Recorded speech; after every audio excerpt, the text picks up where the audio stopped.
नमस्कार दोस्तों, first trade में आपका स्वागत है। ये है हमारा एपिसोड 34। आज हम बात करेंगे पेनेंट पैटर्न के बारे में, जिसे मार्केट के सबसे रिलायबल कंटिन्यूएशन सिग्नल्स में से एक माना जाता है। कई प्रोफेशनल ट्रेडर्स इसे ट्रेंड कंटिन्यूएशन का पावरफुल सिग्नल मानते हैं, लेकिन हमें ये समझना होगा कि ये पैटर्न बनता कैसे है और स्मार्ट मनी इसे रिटेल ट्रेडर्स के पैनिक के बीच कैसे यूज करती है। किसी भी वैलिड पेनेंट के लिए एक फ्लैग पोल का होना जरूरी है। ये एक स्टीप और अग्रेसिव प्राइस रैली होती है जो पैटर्न बनने से ठीक पहले चार्ट पर नजर आती है। बड़े इंस्टीट्यूशनल ऑर्डर्स और अग्रेसिव बाइंग मिलकर प्राइस को इस तरह तेजी से ऊपर धकेलते हैं। इसी वजह से चार्ट पर वो मजबूत अपवर्ड मोमेंटम दिखता है जो इस पैटर्न की फाउंडेशन बनता है। इंस्टीट्यूशनल एनर्जी के इस इनिशियल सर्ज के बिना कोई ट्रू पेनेंट सेटअप एग्जिस्ट नहीं कर सकता। यही एक डिटेल हाई प्रोबेबिलिटी सेटअप्स को रैंडम मार्केट नॉइज से अलग करती है। रैली के बाद प्राइस कंसोलिडेट होने लगती है, हाइज नीचे आते हैं, लोज ऊपर की तरफ बढ़ते हैं और दो ट्रेंड लाइंस एक दूसरे की तरफ कन्वर्ज होकर एक टाइट स्क्वीज बनाती हैं। प्राइस एक्शन के साथ साथ इस कंसोलिडेशन फेज में वॉल्यूम बार्स का लगातार छोटा होना एक जरूरी टेक्निकल सिग्नल है। वॉल्यूम का गिरना दिखाता है कि मार्केट फिलहाल रेस्ट मोड में है। वॉल्यूम में आई ये कमी अक्सर रिटेल ट्रेडर्स को कंफ्यूज कर देती है। अनसर्टेनिटी की वजह से वीक हैंड्स डरकर अपनी पोजीशंस जल्दी एग्जिट कर देते हैं। इंस्टीट्यूशंस इस वक्त घबराते नहीं हैं, वो इस लो वॉल्यूम पीरियड का फायदा उठाते हैं और प्राइस को बिना स्पाइक किए अपनी पोजीशंस होल्ड करते हैं या धीरे धीरे एक्यूमुलेशन जारी रखते हैं। चार्ट पर दिखने वाला ये विजुअल स्क्वीज दरअसल मार्केट की एनर्जी का कंप्रेशन है जो एक नए एक्सप्लोसिव रिलीज के लिए तैयार हो रही है। इस बुलिश पेनेंट एग्जाम्पल को देखिए।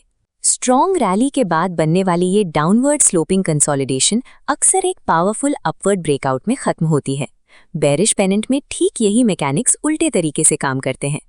डाउन ट्रेंड के बीच में बनने वाली ये छोटी सी कंसोलिडेशन एक मिड पॉइंट का काम करती है जहां से गिरावट फिर शुरू होती है। रिसर्च बताती है कि बुलिश ब्रेकआउट्स के बाद एवरेज राइज 25% तक होती है, जबकि बेरिश सेटअप्स में प्राइस 19 से 25% तक नीचे गिर सकती है। पेनेंट के लिए 3 वीक मैक्सिमम रूल का ध्यान रखना बहुत जरूरी है। अगर प्राइस कंप्रेशन 3 हफ्ते से ज्यादा लंबा खिंच जाता है तो ये पैटर्न सिमेट्रिकल ट्रायंगल या वेज की कैटेगरी में चला जाता है। पेनेंट के लिए वक्त बहुत कीमती है। अगर स्टोर्ड एनर्जी जल्दी रिलीज नहीं होती तो सेटअप अपनी स्टैटिस्टिकल प्रोबेबिलिटी खोने लगता है। बिगिनर्स अक्सर ट्रेंड लाइंस के अंदर रहते हुए ही एंट्री ले लेते हैं क्योंकि वो ब्रेकआउट का इंतजार नहीं कर पाते। प्रोफेशनल्स हमेशा प्राइस के ऊपर ट्रेंड लाइन के ऊपर क्लोज होने का वेट करते हैं। एंट्री तभी कंफर्म होती है जब इस क्लोज के साथ वॉल्यूम में एक बड़ा उछाल दिखे। ये वॉल्यूम स्पाइक बताता है कि इंस्टीट्यूशंस ने ट्रेंड को कंटिन्यू करने के लिए बड़े ऑर्डर्स प्लेस कर दिए हैं। बिना वॉल्यूम कंफर्मेशन के फॉल्स ब्रेकआउट का खतरा रहता है।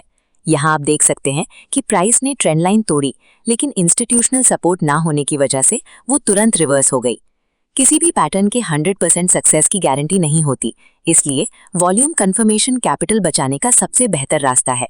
ट्रेड को मैनेज करने के लिए प्रोफेशनल ट्रेडर्स मेजर रूल का इस्तेमाल करते हैं जो टारगेट प्राइस कैलकुलेट करने में मदद करता है।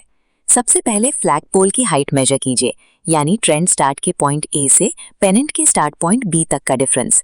अब इसी मेजर्ड डिस्टेंस को ब्रेकआउट से पहले वाले लोएस्ट पॉइंट सी से ऊपर प्रोजेक्ट कीजिए। यही आपका सिस्टमैटिक प्राइस टारगेट बनता है। प्रैक्टिकल एग्जीक्यूशन के लिए ब्रेकआउट कैंडल पर एंट्री ली जाती है और स्टॉप लॉस को हमेशा पेनेंट स्ट्रक्चर की निचले हिस्से के थोड़ा नीचे रखा जाता है। मेजर रूल का इस्तेमाल करने से फैसले ग्रीड या डर पर नहीं बल्कि कैलकुलेशंस पर आधारित होते हैं। याद रखिए, एक मजबूत प्रायर ट्रेंड, वॉल्यूम में कमी के साथ बनने वाली कंसोलिडेशन और हाई वॉल्यूम ब्रेकआउट ही एक सक्सेसफुल पेनेंट ट्रेड की पहचान है। पैटर्न को रटने की कोशिश मत कीजिए। पैटर्न के पीछे बायर्स और सेलर्स की साइकोलॉजी समझिए, तभी आप चार्ट को एक प्रोफेशनल ट्रेडर की तरह पढ़ पाएंगे। अगर वीडियो पसंद आया हो तो लाइक करें और फर्स्ट ट्रेड चैनल को सब्सक्राइब करना बिल्कुल ना भूलें। मिलते हैं अगले एपिसोड में। जय हिंद।